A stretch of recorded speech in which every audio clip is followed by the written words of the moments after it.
Hello friends, welcome back to my channel. तो आज मुझे बहुत अच्छी एक स्टोरी मिली, वो मैं आपको भी बताना चाहूँगी कि एक गांव में एक रवि नाम का लड़का रहता था। उसका सपना था कि वे एक दिन बहुत सफल इंसान बने, लेकिन गांव के लोग अक्सर उसका मजाक उड़ाते थे। वे कहते थे, तू सफल होगा, तेरे पास ना पैसे हैं ना पहचान। एक दिन रवि बहुत निराश होकर अपने दादाजी के पास गया और बोला, दादाजी क्या सच में मैं कुछ नहीं कर सकता?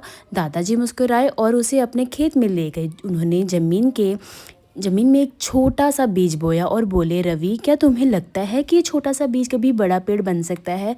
रवि ने कहा, हाँ दादाजी, अगर इसे पानी और समय मिले तो। दादाजी बोले, बस यही ज़िंदगी का राज है, हर बड़ा पेड़ कभी एक छोटा बीज ही था। फ़र्क सिर्फ इतना है कि उसने हार नहीं मानी। उस दिन के बाद रवि ने फैसला किया कि वह रोज़ थोड़ा थोड़ा मेहनत करेगा। शुरुआत में बहुत मुश्किलें आईं, कई बार वह फेल हुआ, कई बार लोग उसे फिर से उसका मजाक उड़ाते रहे, लेकिन रवि ने हार नहीं मानी। दिन बीतते गए, महीने बीतते गए, साल भी बीत गया। एक दिन वही लोग जो उसका मजाक उड़ाते थे अब उसी रवि की सफलता की बातें कर रहे थे। रवि अब एक सफल इंसान बन चुका था। एक दिन किसी ने उससे पूछा, तुम्हारी सफलता का राज क्या है?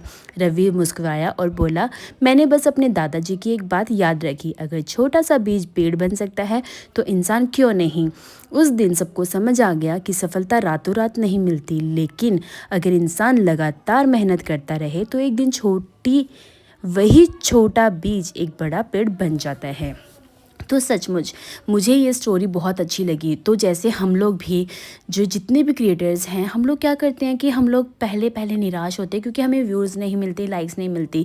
लेकिन अगर हम मेहनत करें और कंसिस्टेंसी रखें अपने काम में, तो सचमुच हमें एक ना एक दिन तो कभी ना कभी, 1 साल में नहीं, 2 साल में नहीं, तीसरे साल में नहीं, चौथे साल में नहीं, बहुत साल में ही कभी ना कभी तो मिलेगी ना। इसीलिए मैं हर रोज़ वीडियोस बनाती हूँ, चाहे वो खाने की हो, चाहे वो कुछ भी हो, पर मैं बनाती हूँ क्योंकि मेरे पास फ़ोन है, अच्छा फ़ोन दिया है तो मैं कैमरा यूज़ करूँगी। तो इसलिए मैं सबको भी ये बोलना चाहूँगी कि निराश मत होइए, उठो और अपना काम लगे रहो करने में। तो थैंक यू सो मच दोस्तों।